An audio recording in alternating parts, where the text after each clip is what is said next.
তুই আমাকে এখন চিনতে পারতেছিস না? এই মিয়া, আপনি কে? আর যেহেতু ও বলতেছে আপনাকে চিনি না, আপনি শুধু শুধু ওকে বিরক্ত করতেছেন কেন?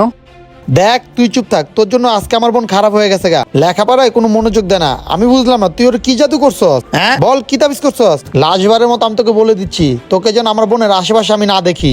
শোন, আরেকদিন যদি আমি তোকে দেখি না তুই আমার বোনের পিছে পিছে ঘুরতেছস, তাহলে কিন্তু তোর নামে আমি থানায় মামলা করবো নারী নির্যাতনের। তখন বুঝবি কত ধানের কত চাল, বুঝতে পারছস তুই? ফাজিল ছেলে, আর তুই এখন এখানে দাঁড়াছস কে? চল বাসায় আয়। আলম, আলম, আমার কথা শোনো।